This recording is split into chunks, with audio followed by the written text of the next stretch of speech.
Well, I want to start off, a couple quick comments on the game last Saturday.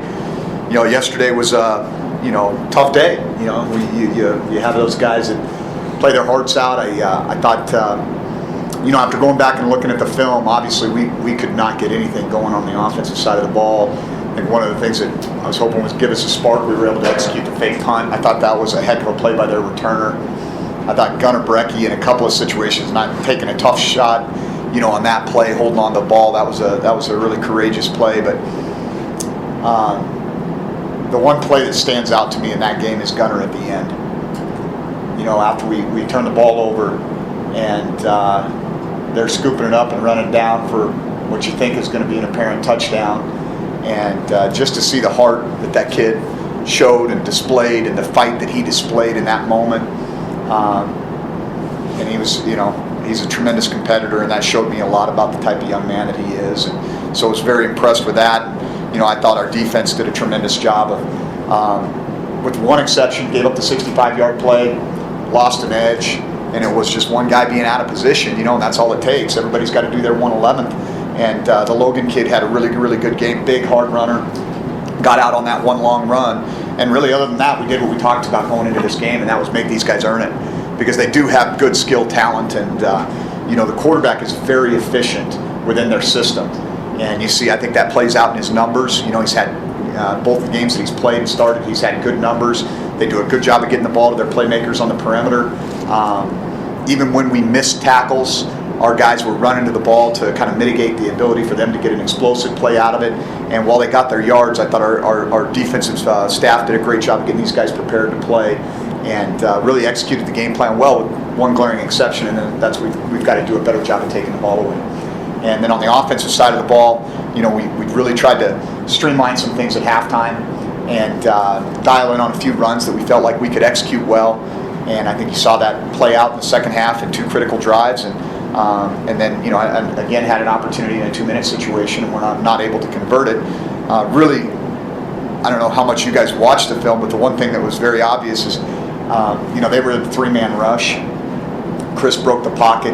Number 90 obviously was a problem for us. I think we really missed Dylan Mahoney in this game and having to shuffle some guys around. But that guy gave us some problems on the edge. And Chris is getting ready to launch, and Herbert's uncovered. It's going to be a touchdown unless he, is not able to field the ball. And so that's the margin of victory. The margin of defeat are very, very small for us right now. And again, very, very proud of the way these guys competed. I think a lot of teams, as I mentioned after the game, down 20-0 midway through the third quarter and really don't have anything going. And for them to rise up and compete the way they did, and defensively to get stops the way we did. Keep doing that, we're going to be okay around here. A couple things on the injury front. One that's kind of been a long time coming. We just weren't quite 100% sure on it until recently. Brandon Brown, senior wide receiver, is going to have a season-ending surgery.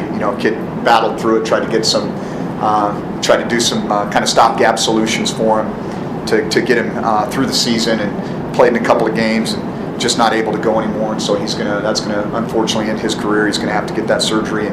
And great member of this team, and great kid, and so I want to wish him the best. And then Dylan Mahoney's going to be a little bit week to week right now. He's got kind of a turf toe thing going on, and those can be kind of sticky sometimes. You just never know how quickly they're going to bounce back. And so hopefully we'll get him back sooner than later. And then Tucker Yates, similar, hoping that he'll be able to go this week. Had a little bit of a shoulder deal and didn't really play a whole lot in this game this last Saturday. And so kind of just depends on how he bounced back. You guys, some of the adjustments you guys made in the second half offensively. Chad was talking about some of the gaps and stuff you guys are running. Is that something you can carry forward? It's really been one of our more productive plays all year. So it's something that we've got to. But again, it's a little bit. We were really fortunate on a couple of the explosive runs that we had the exact right play called into the pressure they brought. They brought an overload blitz outside twice on one of them, and they ended up with two guys outside the kick out block and nobody in the gap to where we're running the ball. And then on another one, I think it was Gunners later in the game, they blitzed the backside gap and we were able to wall that off, and they were short on the front side. And so I think the one thing about Weber State that's interesting is, while they do blitz about 40% of the time, it's really more it's not going to be kind of the overloaded blitzes like we saw against NAU. And so I think that they're going to obviously see that and say, hey, we don't want to put these guys in a position where they can pick and choose and hit those explosive runs. But that was really it was good to see that we were able to dial up some things, because the reality is we struggle throwing the football, for a number of reasons. And drop back situations, protection has become an issue, and we also need to do a better job of creating separation with our receivers. And so those are things that we've talked extensively about over the last 48 hours in terms of how we're going to produce. We've got to produce more in the passing game. We can't be one-dimensional. Jeff, nobody likes losing, but are there things that you're happy about, that you're pleased with, that you build for the future? I think the one thing that I see is just, these guys fight. And one of the things that we've talked a lot about around here is process over product. I used the analogy yesterday that, I'm not a carpenter, but I could probably build a house. The process isn't going to be right and the product's not going to be very good. As a football coach, it's hard to be disciplined and stick to the plan and stick to the process, because there's going to be painful moments that come as a result of that. But I've been really pleased with the way that these guys have understood that what we're trying to do is build a really strong foundation here that's going to last, and it's not going to be a game-to-game program. That's going to be a season-to-season program where we're looked at as, hey, they did that right and they're building something that's special and significant. And I think these kids get that there's more to this than just what goes on between the white lines. And I think they've embraced that part of it, and I think they appreciate it. I couldn't be more pleased with the way that they've responded, even in really tough, adverse situations. Do the young kids have the talent to build this program? I think that's what recruiting is. We've got to go out each year and you're trying to recruit over the kids that are in your program. You're trying to get better than what you have. And I think we've got a really good freshman class, not just from a standpoint of their ability to achieve on the field, but the type of young men they are and the type of character that they exhibit. And I think that your money is made as a coach in recruiting and development of players. And so it's not just what they come in as, it's what they leave as. And I think that if you have that process done correctly, you're going to look at it and you're going to go, okay, this isn't just about getting these guys bigger, stronger, faster. This is about teaching them how to handle their business and overcome adversity and deal with things in their life that might not be easy all the time. And so those are the things that I really feel like I learned a lot about in my 20 plus years as a high school coach, college coach in different places, that I've tried to pay attention to. And so I think that I like our freshman class a tremendous amount. I think we've got some redshirt freshmen that are starting to produce and do good things for us. And we've got to stack another good class on top of this. And so that's what it's about. I was talking to Jerome Sowers before the game. And he said, this league is funny. He says usually the team that wins it has the veteran quarterback and the best transfers. And I don't know. I guess maybe that is true to a certain degree. You've got to do a great job of developing the kids that are in your program, and you do have to probably get a guy or two that can have an impact on your program, through that transfer pool. And so, those are things you pay attention to in recruiting, and just keep working away. Let's talk about Weber State. What do you expect from that? Well, first of all, Jay Hill is a longtime friend of mine. Really, really good person, really good football coach. And you can see kind of the process that he has implemented there at Weber. This is a team that's played a lot of close games. You look at it and they kind of have the one game against Utah State, a good FBS opponent that doesn't go very well for them. They lose an overtime game to South Dakota, beat Sac State 14-7, beat UC Davis 38-35 on the last second field goal, and beat Portland State 14-10. And so what I see there is I see a guy that's been starting a quarterback for him for 2.5 years, that experience at quarterback that is producing and making plays for them late in games when they need it. And so I think they're I think they're one of the more physical teams in the league. It's one thing that stands out to me immediately. I think these guys play a really physical brand of football. They're committed to running the football on offense. They do have a couple transfer guys that are pretty good players. Their tight end, number 87, the kid from San Jose State. They target him in the passing game a lot. Look for him in seams, and I think that the quarterback, the Clark kid, has a strong enough arm to hit those things. Really looking vertical passing game, 87-1. Those are the guys that they try to stretch the field with. I really like their running back, 26. I think he's a really shifty, fast player. I think he played as a true freshman last year, had some good numbers, and has been a good player for him. And then the Clark kid, it's like, he's kind of sneaky because he's a big physical guy with a strong arm, and he kind of has that pro-style pocket guy, but he's made a lot of big plays for him with his feet and design quarterback runs as well as scramble situations. And so a lot of their explosive plays is coming off of him either extending the play outside the pocket and launching, or using his feet to make plays outside of the offense. And so that's what they're kind of committed to doing on that side. I think they've got a bunch of really big, mature dudes up front. I really consider their offensive style is maybe not quite as committed to running the ball as what UND was, but their offensive line is big and physical like that. And I think they've got better guys on the perimeter, and they've got a better guy in terms of throwing the ball at quarterback than North Dakota. On defense, I'm going to tell you right now, this 23, that guy can play probably just about anywhere. He is a big-time player. They list him at 6'1", 235. I saw him at the media days. I was like, you kind of look around and you're like, okay, that guy's tall. All right, that guy. Who's that guy?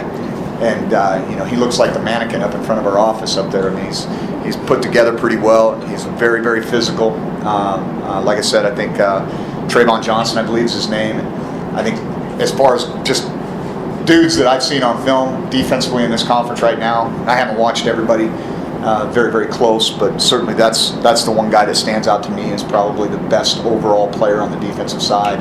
He's got a lot of versatility. They'll put him on the edge and rush a passer with him. They'll play him in the box. They'll drop him into coverage, and so he's a big-time player. I really like what they do on defense. It's ironic. It just looks like Utah.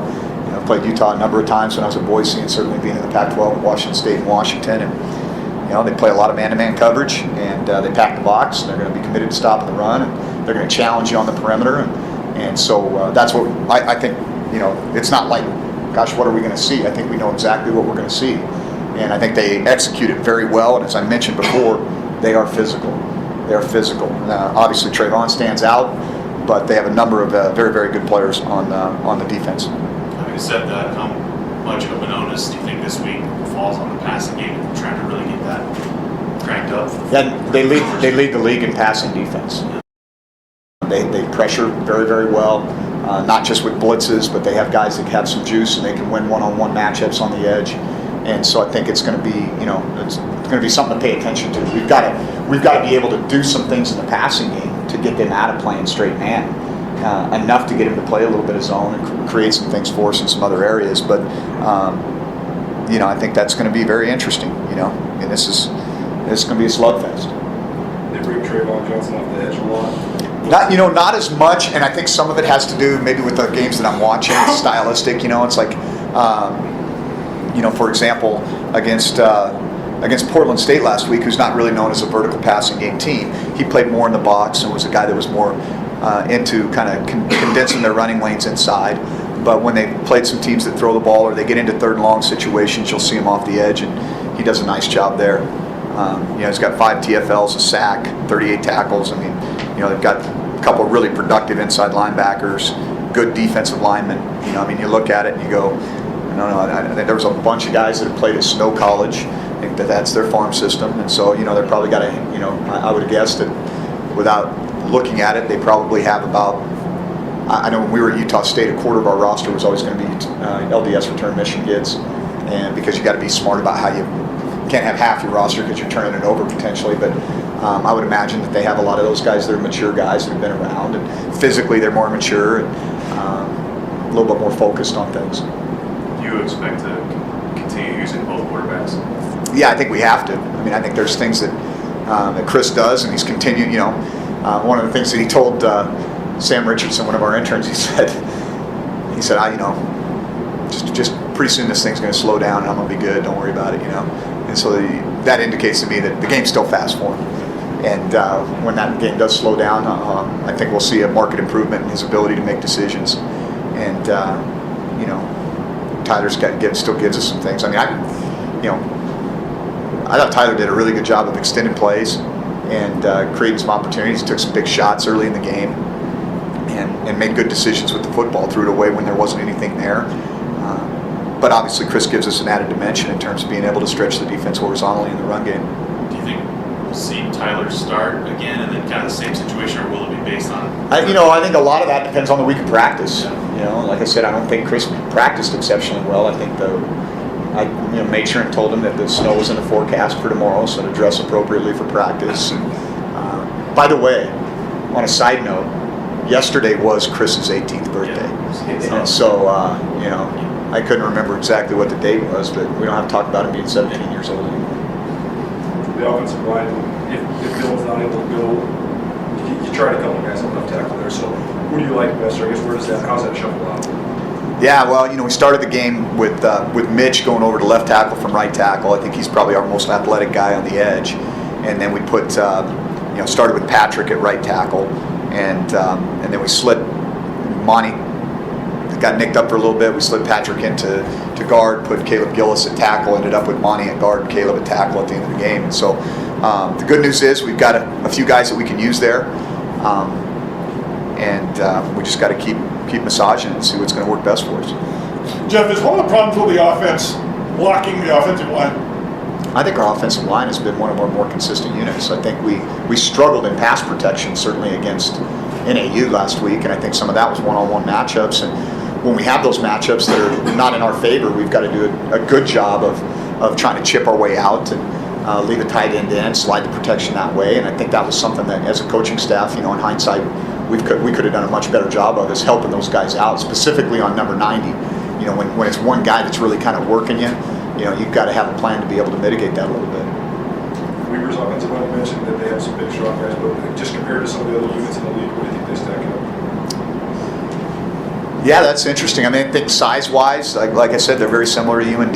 They're a bunch of big, strong dudes up front. I think that they stay on their double teams a little bit better than some of the other units. So they do a good job of getting first level movement, and climbing to the linebackers, and they're really pretty good in pass protection. They don't give up a bunch of sacks, and so I think they're a really solid unit. Wanted to ask about, obviously running back depth is a strength of this team, but it seems like Logan Jones, every time he touches it, he's doing something with, I think, over 18 yards per touch, but he's only touched it 9 times. Is there any consideration? So the one thing you got to remember is a bunch of those are on kickoff returns. I don't think those numbers are really, that's not represented. There's nobody touching him for 19 yards. So okay. I think you got to look at how you're examining those numbers. He hasn't had a lot of carries, obviously. Right. I think that's what you got to look at, is what is he getting when he's touching the ball from the backfield in the same situation that Chad Gunner's in. And but does he need to touch the ball more on kickoff return? Yes. We've got to dial up some plays for him, and I think he has a little different element than some of the other backs. I don't know that he's in a position to take carries away from Chad Gunner right now, but obviously the guy's a sophomore and a young player who's done some good things for us, and we're glad he's here. And so, as you mentioned, I think you got to be careful in how you interpret some of those numbers sometimes. But I do think he's provided a spark for us. He hit 2 really good returns for us on kickoff. One that kind of got us some momentum there going in late in the third quarter. And I think Logan's a guy that's got the ability to do some things. Weaver's had 3 close games against conference competition. Do you see anything on tape that you think gives them an edge in close games and maybe kind of allows them to pull out victories like that, especially that one against UC? Well, I think one is certainly having a veteran quarterback and having a group of guys in front of him that have played a bunch of football as well. And so I think those are things that stand out. I think it's maturity and experience that and the other thing is they've been running the system for 3 years, and so there's a higher level of familiarity. They've probably been in these situations a little bit more frequently, although by the time we get through this season, maybe we'll lead the country in 2-minute opportunities. I don't know, but that's one thing that would stand out to me, is that there's been some continuity there. They've been there for a while. They basically played with the same guy leading the offense for the better part of 3 seasons, and so I think those are the things that stand out. You talked about this start kind of being tough for your kids. How about for you? It's kind of new territory for you as well. You're used to winning everywhere you've been. Well, that's not necessarily true. I was thinking about that the other night. I've been through some tough seasons too. We had a tough season the year I was at Florida. We had a tough season my first year at Washington State. Even our first 2 years at Washington, that was not a cakewalk. We were a little bit outmanned, a little bit outgunned. We went through some tough losses, and so I think I'm well equipped to handle this. I think I'm a very competitive guy, and I certainly am not going to ever be satisfied with anything less than us having success around here. But I also think that I understand that there's a process involved in it, and that sometimes you got to look at it. You got to be realistic, and you can't just be throwing temper tantrums for no reason. You got to understand that, hey, some of this is coaching, some of this is players, some of this is system, some of this is culture, and every single aspect of it has to really examine what's going on. When I do that, John, I when I think about it really hard, I really think that our guys have done a good job coaching this team. I mean, I don't see us going, well, we really screwed that up. You know, we mismanaged that and blew that. I don't see that. I see us giving ourselves a chance to be in every game and win every game. And that's what we have to do, is give ourselves a chance. And eventually, you know, we'll stop knocking on that door and we'll kick it down. And I think it'll be like a tidal wave. I mean, I think that we have the discipline to stick to this thing and build it the right way. It's going to be really special. At the midpoint of the season here, do the expectations for Chris change now that he has some games under his belt? Can you expect him to be able to win games for you guys? I expect whoever we put out there to win games for us. You know, Coulter, I think it's not a deal where we're going, well, hey, we're just trying to keep this close. You know, I mean, that's not what we're trying to do. I mean, I think you can see the effort that our kids are playing with and the passion that they're playing with. We got to get a win, and it's not going to get any easier. I mean, this is a very good football team. You know, Eastern's coming into town a week from now. There's no gimmies on the schedule. We're going to have to go earn whatever we get. But I do think that I think that we're making strides. You know, I think that I really believe that if the one thing that probably gives me the most solace out of this whole deal is the way we fought back in the second half. Because if that hadn't occurred, I would really question where we were at in terms of the character of our program and were we implementing the culture that we want the right way. But the fact that those guys fought the way they did and you know, we're 43 seconds and 38 yards away from having a chance to win a game against a team that everybody picked to win it, with obviously superior skill talent to us. And so I think that speaks to the job that our assistant coaches have done and to the willingness of our players to buy into what we're asking them to do. How impressed were you with the job Jay Hill's been able to do on the field, given the problems Jones had to deal with off the field in this fight? Yeah, well, you know, I know Jay and Sarah both, and it doesn't surprise me. She's an awesome, tough lady, and they're a great family, and I know the Weber community, I'm sure, has rallied around them. You know, it's like I told our team on Sunday, there's problems and then there's real problems. And, you know, kind of makes what's going on between the white lines a little less important when you think that there's other things that are of more magnitude. And you know, certainly always think of Jay and Sarah and their family, and very much wish them the best. And it doesn't surprise me. Jay's a tough guy, tough-minded guy, and just a tremendous football coach and a really good man. How far do you go back with him? Does it go back further than just? We were competing against, you know, really when he was at Utah and I was at Boise State, so probably about 8-10 years. We have talked a lot on the phone and exchanged ideas. And I spent time going down to Salt Lake and, you know, spent a couple days with him, exchanging, you know, doing some professional development stuff. And we've always kind of remained like-minded guys, and just really respect him and what he's all about. Chris Harris, the spot that he started in there, is that an open competition each week? It really has been. In fact, Coach Alexander's been calling the field corner is you can come to his office. It's the unemployment office. You can put your application in, and Gerald's always got something going that way. And so I think he's done a great job of creating competition there. You know, the good news is we've had a lot of guys that have had opportunities to play. The bad news is we haven't settled on one that we feel great about. And so I think Chris competed well. You know, obviously, even with Butler's ability, they were not gonna test John that much. And so you know, they singled up Chris, and you know, he didn't give up anything big. They threw those slants, but you know, it's hard to throw slants for 80 yards down the field. And I thought that was one thing that was big in this game, was our ability to play good on special teams and not give them short fields. You know, Jacobs actually, I think, is going to end up. See, he had a pretty serious ankle injury, high ankle deal, and then he also has a hand and a wrist. And so he's shut down right now. The idea would be that, you know, we would file the paperwork to get his redshirt year back. You mentioned we were playing a lot of man on the outside. Any particular players stand out there? Do they have a Josh Burton is probably the one guy that stands out the most to me. But I think those guys all compete well. I mean, you can tell they're well coached and do a really good job of challenging you, not just at the line of scrimmage, but down the field as well.